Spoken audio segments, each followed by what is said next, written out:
आं एबसुखौ दुसियाखै एबसुनि लिडारफोरखौसो आङो बुंदों आं माब्ला एबसुखौ रायखो माब्ला आं एबसुखौ सोंखारिखो आं दिन्थिहरदोंसो गोरोन्थिया बहा आरो बबेयाव जालांखो बिटिआर एकर्डनि दफा मोनसेबो मावनो हायैनि थाखाय सोरखौ हमगोन इउपिपिएल सरकारखौ ना बिजेपि सरकारखौ दिनै भेरगाव बियाबनि हांसारा प्राइमारिनि सिङाव थानाय जयनिं हाबाफारियाव बाहागो लाना बेफोर गोख्रों बिबुंथिखौ लायो बिक्रम दैमारिया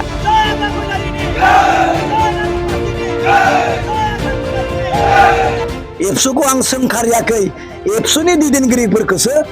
आं सोंखारिदों गोरोन्थिया बबेयाव जाखो बे जयनिं हाबाफारियाव सा 50नि बारा बिजेपि आरो इउपिपिएलनि सोद्रोमाफोरा बिपिएफ हान्जायाव जयनिं जानायखौ नुनो मोनो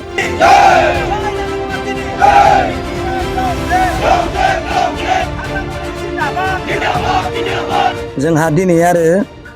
जयेन जालायनोसै आरो सरकार गैयाब्लाबो 50 जननि गोजौआव दिनै बिपिएफआव जयेन जालायसिगोन ना सरकार दोङो ना फैसायानो दोङो ना मन्थ्रियानो दोङो ना एमएलए आनो दोङो बिजेपि आरो इउपिपिएलनिफ्राय जोंनियाव जयेन जालायनोसै मोखां सोम सोम जालायनोसैलाय इउपिपिएल आरो बिजेपिया बुजिबाय दा जेखि जाया दिनै जोङो बेयाव जयेन होसिगोन गोबां बिदिनो कन्टिनिउआसलि जोङो जयेनखौ होलांबाय थागोन दा आं बे बुंनो सानो नोंथांमोना दै आगोलाव सोंनाय बायदि आङो बुफिननो नागिरदों आङो एबसुखौ माब्ला रायखो माब्ला सोंखारिखो मा होननानै आं सोंखारिखो एबसुखौ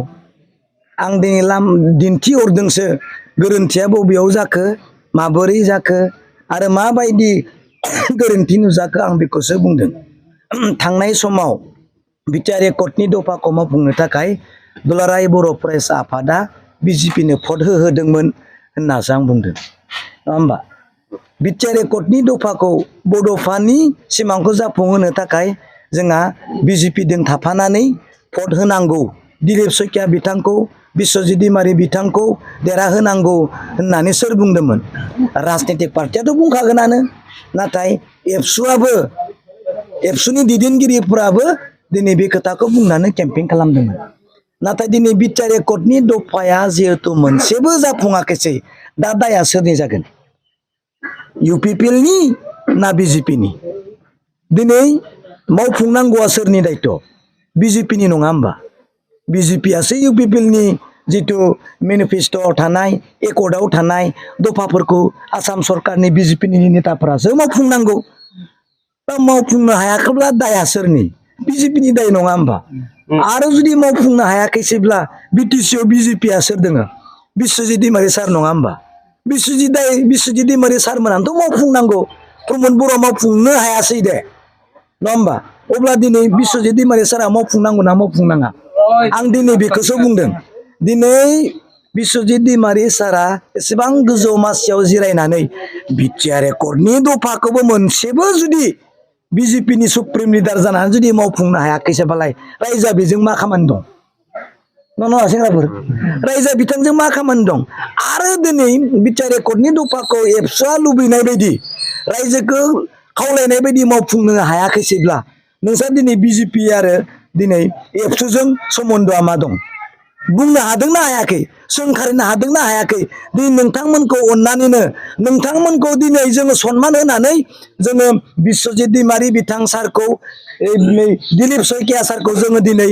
देरहाहोबाय दिनै बिटिआर एकर्डनि दफाखौ नोंसोर मानो मोनसेबो मावनो हायाखैसै होनना मानो बुंनो हाया हादों होनबा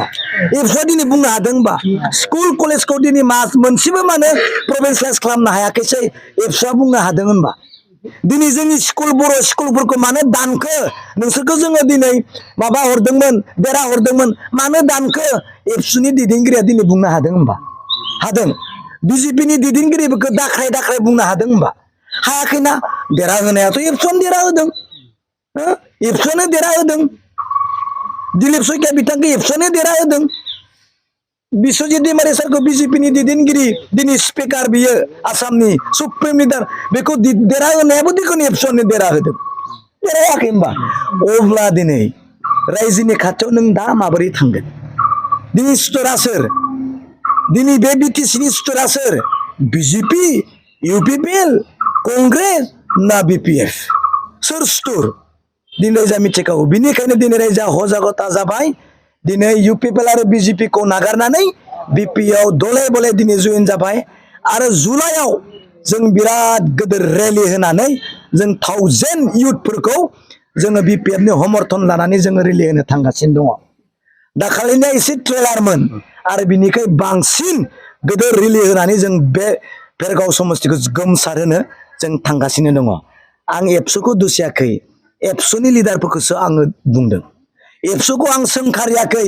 एबसुनि दैदेनगिरिफोरखौसो आं सोंखारिदों गोरोन्थिया बबेयाव जाखो गोरोन्थिखौ सोर खालामखो सोर मावखो माबोरै मावखो आं बेखौसो दिन्थिदों थेंक इउ